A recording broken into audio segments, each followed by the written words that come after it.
Serial ये रिश्ता क्या कहलाता है में अबीरा ने महर को उसी के जाल में फंसा दिया है और महर का भांडा सबके सामने फोड़ दिया है। जहां महर को इस बात की खबर तक नहीं है कि उसका सच अबीरा आज सबके सामने लेकर आने वाली है। महर आराम से शादी एंजॉय कर रही होती है, उसे इस बात की भी खबर नहीं है कि अबीरा ने उसी के फ़ोन से उसका सारा डेटा ट्रांसफ़र कर लिया है और वो सच भी निकाल लिया है कि किस तरह से उसने वानी के पिता की जान ली थी।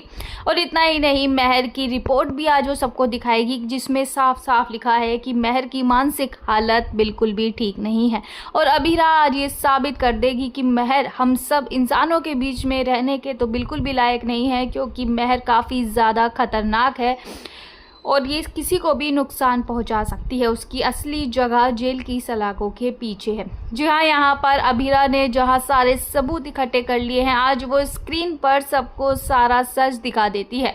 अबीरा सबसे कहती है कि मैं आप लोगों को कुछ दिखाना चाहती हूँ जो कि हम सब के लिए बहुत ही ज़्यादा ज़रूरी है और ख़ास तौर पर अरमान के लिए काफ़ी ज़्यादा ज़रूरी है।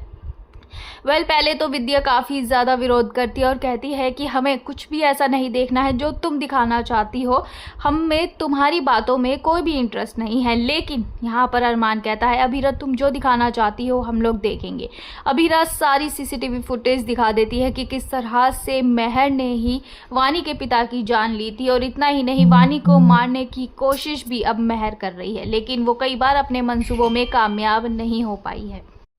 जब अब महर का सच सबके सामने आ जाता है तो अबीरा पुलिस को भी इन्फॉर्म कर देती है और जैसे ही महर देखती है कि अब उसका भांडा फूट चुका है, अब उसके पापों का घड़ा भर चुका है, अब चाहे वो कितना ही झूठ बोल ले, बहाने कर ले या मगरमच्छ के आंसू बहा ले, लेकिन अब कोई भी उसकी बातों में नहीं आएगा। अब जल्द से जल्द महर को जेल की हवा खानी ही पड़ेगी, कोई भी उसे नहीं रोक पाएगा। जिसके बाद अरमान तो महर से अपने सारे रिश्ते तोड़ देता है और विद्या का दिल टूटकर चकनाचूर हो जाता है, क्योंकि विद्या को अबीरा को ही अपनी बहू मानना पड़ेगा। और जिसके बाद मायरा अबीरा को थैंक यू कहती हुई नजर आएगी। इतना ही नहीं, मायरा अबीरा से सॉरी भी कहेगी।